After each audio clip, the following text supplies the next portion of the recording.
Hello, universal minds. How do we recognize intuition?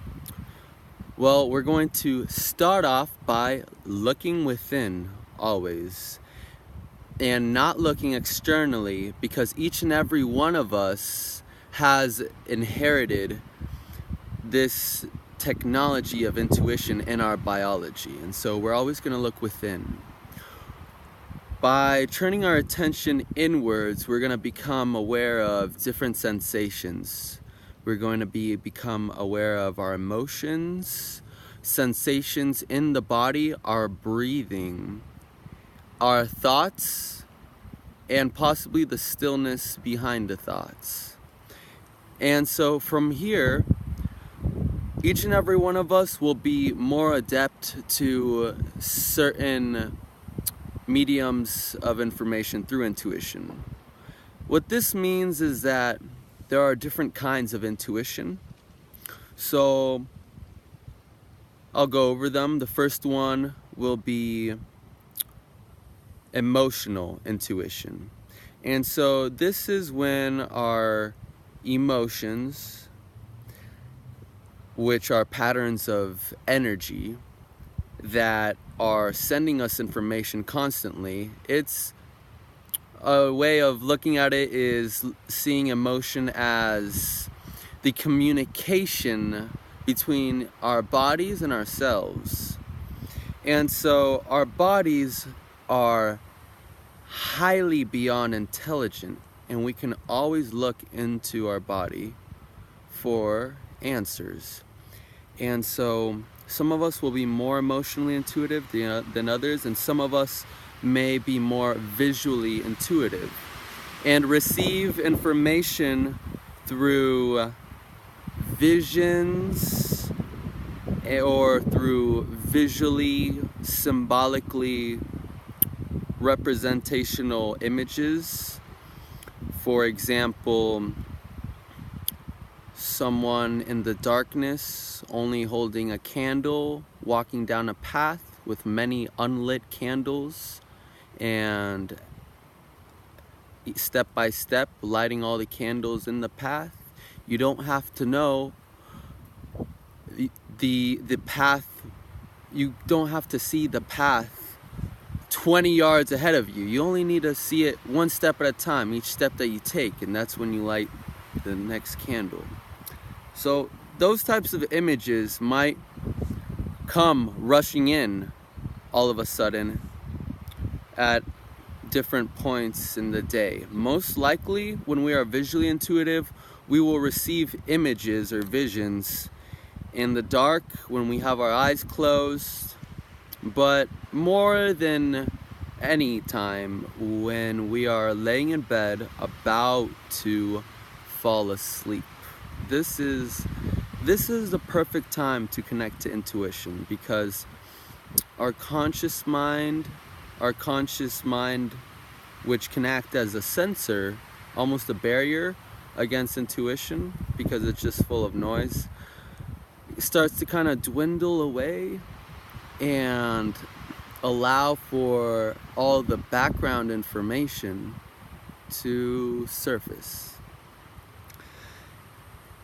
The next form of intuition, which others may be more leaning towards and feel it more comfortable, is knowing, a knowing feeling.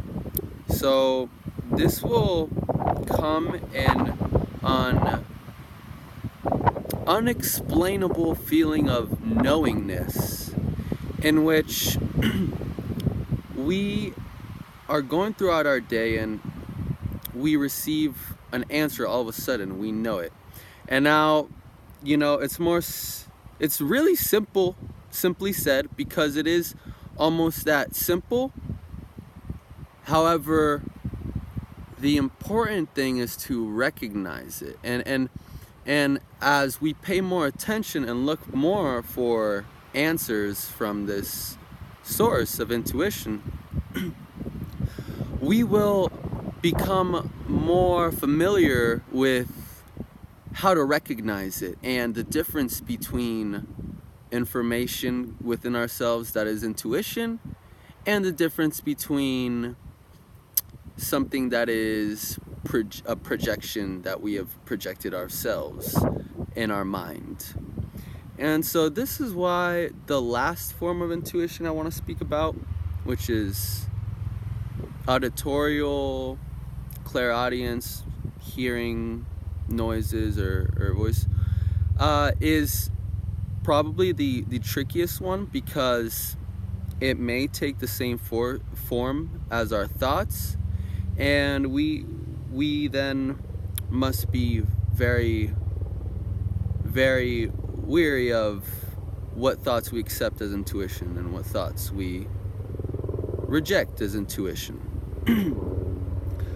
For the most part, the voice of intuition is always gentle, direct, assertive, but not demanding. As in, this goes for auditorial intuition, visual intuition, knowing intuition, emotional intuition. It's never demanding. It never demands that you go forward and bring this information and actually apply it to your life in whatever way, whatever information it may be. It's never insistful. However, it's more gentle, soft, and more pure and direct, and it might not be the answer you expected. And whereas sometimes our thoughts, when the information comes from our mind, that we created it, and not from the universal source of infinite intelligence, then we will see that the mind has a tendency to demand when it brings information up to our surface conscious attention, has a tendency to demand what it is asking of, or the way it's insisting on pointing for us to go. And so there we have it. We look within, and each and every one of us will become more familiar the more that we look towards the source of information. All we have to do is look, seek, and ye shall find.